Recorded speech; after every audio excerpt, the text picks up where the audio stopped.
Ah, pour qu'il y ait des fêtes de la droite hors les murs, encore est-il fallu qu'elle ait un candidat. Si vous connaissez son nom, je serais curieux de le connaître. Il n'y en avait pas.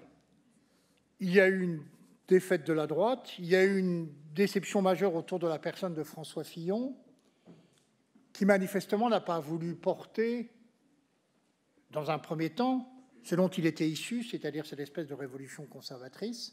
Je parlais tout à l'heure de la droite qui s'intéresse aux valeurs de l'être, c'est bien celle-là qui a fait de lui le candidat de la droite. Il a immédiatement embrayé sur une campagne dominée par l'économie. Et avant même que de se produise le montage politico-judiciaire auquel nous avons assisté, quel professionnalisme, saluons quand même ceux qui sont en face. La droite n'a pas la même puissance de feu. C'est extraordinaire d'ailleurs parce que tout ça se déroule sur fond de discours sur l'indépendance de la justice. Le juge qui a mis en examen François Fillon est également celui qui a renvoyé Sarkozy en correctionnel, et il l'a renvoyé au mois de février, comme si Sarkozy était encore candidat. Il avait prévu de le faire, rien n'a changé à son plan. C'est comme ça d'ailleurs, pour en avoir été le témoin, il faut savoir comment les choses se passent. Le président en sortant ne pense jamais être élu sur son bilan parce que son bilan est faible ou critiquable, mais il pense toujours être élu par le rejet de l'adversaire, c'est-à-dire qu'il essaie de construire son univers de concurrence. Hollande a tellement espéré que Sarkozy serait son candidat en 2017, son adversaire. Et là, c'est la machine judiciaire qu'il a lancée contre lui a fini par avoir raison de lui, et Hollande s'est trouvé dans une situation où il ne pouvait plus être candidat. Mais j'ai connu un épisode comparable avec l'affaire DSK. Nicolas Sarkozy était informé très tôt, vous savez ce qu'on appelle les notes blanches qui arrivent sur le bureau du président. Ils feignent tous de dire on ne s'occupe pas de ça, mais c'est la première chose qu'ils regardent le matin. Et la note blanche qui permet de savoir ce qui se passe autour de personnalités dites sensibles. Et donc il était informé de l'affaire dite du Carlton autour de DSK. Et à partir de ce moment-là, Nicolas Sarkozy n'a aucune idée, c'est que DSK soit le candidat qu'il aurait à affronter, son concurrent pour 2012. Parce qu'il se disait, je ferai exposer l'affaire, comme a exposé l'affaire Fillon, à la fin du mois de janvier, 3 mois avant l'élection. On laisse le candidat être mis en place, et puis là, on tire le missile.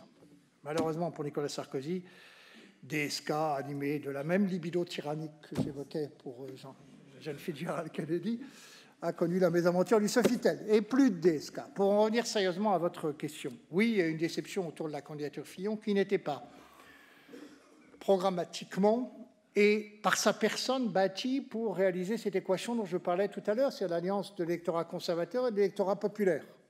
Il faut avoir une personnalité capable de porter cette contradiction à la fois sociologique et culturelle, de s'adresser à deux électorats qui sont souvent très distincts par leur niveau d'intégration sociale, par leur niveau de culture.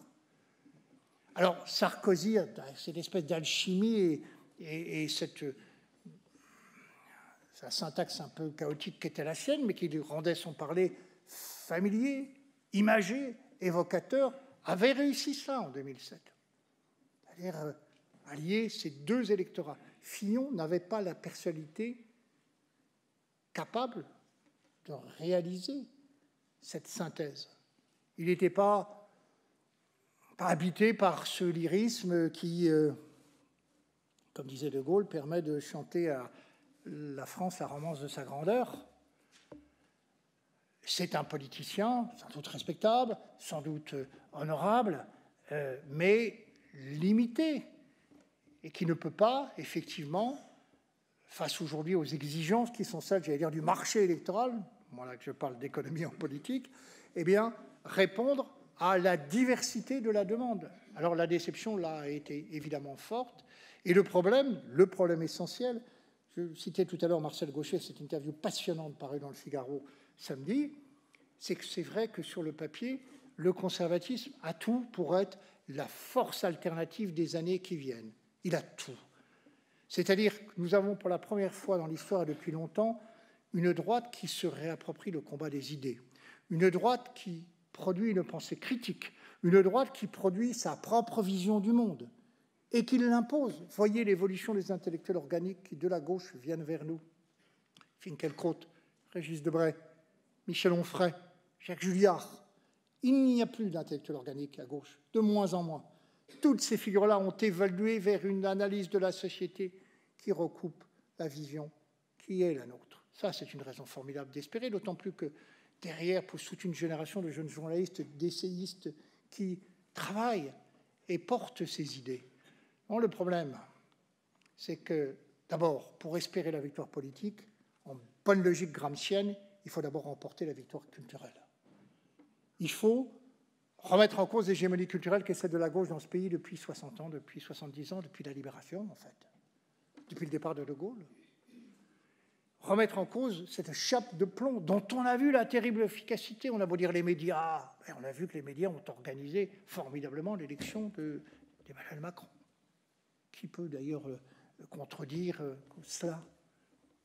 C'était une entreprise de manipulation afin d'obtenir un consentement. C'est extraordinaire, ce pays qui a voté non à la Constitution européenne en 2005 élit aujourd'hui Emmanuel Macron, un européiste convaincu, à la tête du pays. Eh bien, une chose est de gagner la bataille culturelle, parce que la bataille culturelle prépare et annonce les victoires électorales. Mais la seconde chose, c'est d'avoir quelqu'un pour incarner ces idées. Et le grand déficit de la droite, c'est de ne pas avoir trouvé d'incarnation politique qui puisse les porter. Alors peut-être cela va-t-il venir, peut-être est-ce quelqu'un que nous ne connaissons pas, ou que nous connaissons, mais qui n'a pas encore donné sa pleine mesure. Mais évidemment, ce problème dans les institutions qui sont les nôtres, l'élection du président, l'a appelé qu'au suffrage universel, est essentiel. Seulement, il ne faut pas vouloir, je me souviens durant toute la campagne, des gens, souvent bien intentionnés, qui nous interrogeaient, Philippe de Villiers, Éric Zemmour et moi-même, sur alors, on va voter pour qui? Leur expliquer que c'était un coup pour rien, qu'il n'y aurait pas de candidat capable d'apporter à la fois la victoire des idées et la victoire électorale. C'était évidemment très difficile, mais ça procède aussi de ce qui nous est propre, qui est propre à notre culture, c'est que nous voulons tout de suite récolter ce qui est à peine semé. Nous sommes certes au bout d'un cycle. Peut-être que le cycle que je décrivais tout à l'heure, c'est-à-dire celui de l'hégémonie de l'idée de progrès illimité, est en train de se terminer, sûrement d'ailleurs. Quand on interroge les Français sur l'avenir, ils ne sont pas confiants pour les générations qui viennent. Ils disent « mes enfants ont une vie plus difficile que la mienne », alors qu'au début du siècle dernier, pullulaient sur toutes les places de France des cafés de l'avenir, des cafés du progrès, on ne croyait qu'à ça. Qui croit au progrès aujourd'hui? Ce cycle est en train de se refermer et nous voulons tout de suite que l'autre cycle qui est en train de s'ouvrir donne des fruits. C'est tout le problème de la temporalité humaine. Nous raisonnons à l'échelle de nos vies humaines. Mais ce n'est pas comme ça que ça se passe. Les cycles de l'histoire sont des cycles longs. Regardez, par exemple, Balzac a dit à propos de l'exécution de Louis XVI, le 21 janvier 1793, « Ce jour-là, quand on a coupé la tête du roi, on a coupé la tête à tous les pères de famille. » Analyse ô combien pertinente. Je parlais tout à l'heure des formes patriarcales de la domination. Le patriarcat, il a encore résisté à peu près un siècle et demi, 2 siècles. Parce que la traduction politique dans la société de ce qu'a dit Balzac, de ce constat, elle intervient quand? Elle intervient en 1971 avec la loi qui met fin à la notion de chef de famille et qui crée l'autorité parentale partagée, sous Georges Pompidou, par parenthèse. Il faut attendre un siècle et demi, presque 2 siècles, pour que ce bouleversement, à la fois métaphysique et anthropologique, ait sa traduction dans la vie politique. 1793, 1971. C'en est fini de papa. On lui a déjà signifié son congé en mai 68, où on a pendu l'effigie du général de Gaulle en comparant à Franco ou à Hitler. Le slogan de mai 68, un des slogans que j'ai bien connu, puisque j'étais étudiant à Nanterre à ce moment-là. C'était Papa pu. Bon, bah oui, Papa pu. Et on a tourné la page, effectivement, de cette société patriarcale qui avait beaucoup de défauts, mais qui avait structuré notre civilisation. Et la traduction politique de cela, elle est intervenue près de 2 siècles plus tard. Nous sommes conscients que quelque chose est en train de se produire, qu'un cycle est en train de changer, et nous voudrions tout de suite que les résultats politiques puissent être engrangés par je ne sais quel miracle qui ferait que tout ce qui s'est décomposé en 2 siècles se recompose par un coup de baguette magique. Et sur l'injonction de notre verbe, eh bien, ce n'est pas comme ça que les choses se passent. Est-ce qu'il y a une autre question ? Qu'apportez-vous sur le soutien apporté par Nicolas Dupont-Aignan à Marine Le Pen? Ne serait-ce pas le premier acte fondateur du rapprochement entre le conservatisme et le populisme dont vous parliez tout à l'heure? Ben écoutez, moi j'évite de porter des jugements sur ce qui relève de la politique politicienne. Disons simplement, pour être le plus concis et exprimer moi ce que j'ai observé, c'est que certes cet acte, ce geste de Nicolas Dupont-Aignan est un geste courageux. Il a bravé effectivement la chape de plomb du politiquement correct. Mais peut-être que celle qui en a bénéficié n'a pas su le mériter et s'en montrer digne par la suite. C'est ça le problème. Le problème, c'est que malheureusement, je crois que cette union sera une union stérile parce qu'elle se produit dans un contexte où le Front national, bien qu'il ait fait 10 millions de voix, est considéré, y compris par ceux qui militent en son sein, comme ayant subi un revers et un échec. Et donc, malheureusement, ce désenclavement politique, pour la première fois, c'est vrai, a été rompu, ce qu'on a appelé le cordon sanitaire, c'est-à-dire qu'une formation politique dite républicaine passait un accord électoral avec le Front national. Malheureusement, ça s'est produit dans un contexte où je ne vois pas sur quoi cela pourrait déboucher dans l'immédiat. Mais sur le fond, voilà comment j'ai observé les choses et comment je les ai ressenties. Et je pense que vous partagez à peu près cette analyse. Le ralliement, l'accord passé par Dupont-Aignan était utile dans un contexte où effectivement le désenclavement se serait produit de tous les côtés, et ce n'est pas le cas. Donc, en tout cas, disons que c'est une répétition malencontreuse, mais de toute façon, la logique arithmétique que j'exposais tout à l'heure demeure.